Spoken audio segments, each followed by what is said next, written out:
Hello दोस्तों, स्वागत है आप सभी का हमारे चैनल हिंदी एनालिसिस में। दोस्तों, आज की इस वीडियो में हम बात करने वाले हैं ऑपरेशन वैलकिरी के बारे में। ये एक मिलिट्री ऑपरेशन था जिसका मकसद एक सेना के जनरल को मारना था।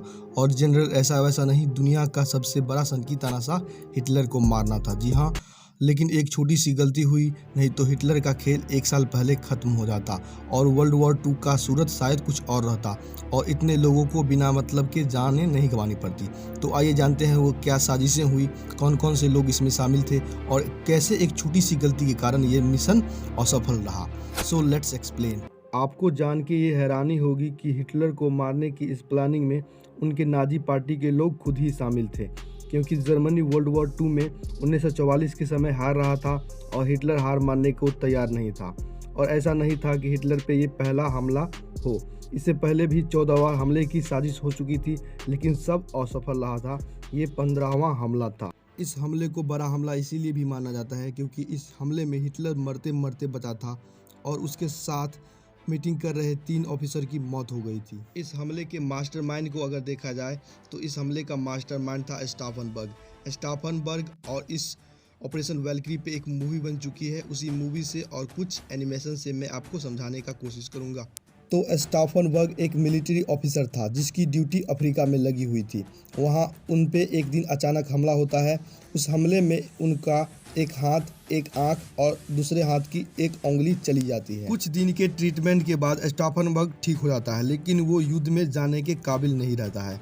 इसीलिए उनको एक ऑफिस का काम दिया जाता है और उन्हें रिजर्व आर्मी का चीफ बना दिया जाता है, जिससे वो हिटलर के पास आ जा सकता था, उसके पास रह सकता था। प्लान था जब हिटलर अपने बंकर में हो और वहाँ कोई मीटिंग चल रही हो तभी वहाँ पे बॉम्ब ब्लास्ट किया जाएगा, क्योंकि बंकर में बॉम्ब ब्लास्ट करने से बॉम्ब का शॉक वेग बाहर नहीं जाएगा और वहाँ पे सारे लोगों की मौत हो जाएगी। इसके लिए स्टाफनबर्ग अपने रिजर्व मिलिट्री को तैयार रखा था, क्योंकि जब हिटलर की मौत की खबर आती तो उसके बाद जितने भी अलग अलग शहरों में हिटलर के ऑफिसर्स थे उनको अरेस्ट किया जाता और उन्हें जेल में डाल दिया जाता। अब आता है 20 जुलाई 1944 का दिन, जिस दिन हिटलर के बंकर में एक कॉन्फ्रेंस मीटिंग होने वाली थी और उसी दिन स्टाफनबर्ग का प्लान था हिटलर को मारने का।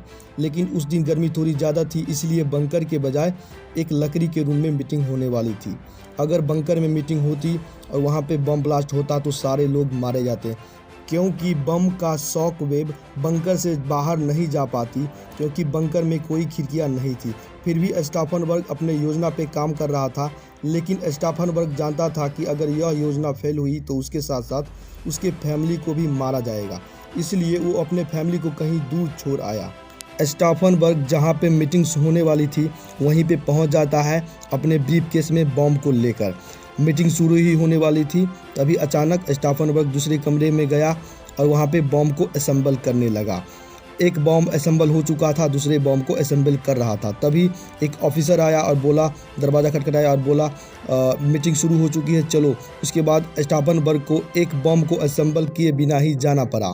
स्टाफनबर्ग तभी मीटिंग में पहुंचा और वहां पे बम से भरे ब्रीफकेस को रख दिया और वहां से फ़ोन कॉल करने के बहाने से निकल गया।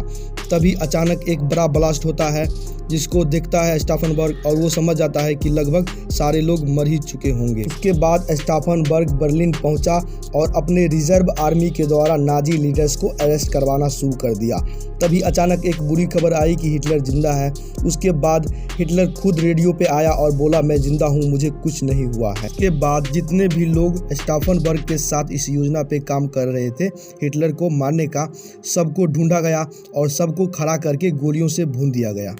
इन सब में एक अच्छी बात ये हुई कि स्टाफनबर्ग की फैमिली की जान बच गई, क्योंकि स्टाफनबर्ग इस योजना से पहले अपने फैमिली को कहीं दूर छोड़ आया था और ऐसे ही ऑपरेशन वैलकिरी फेल हो गया।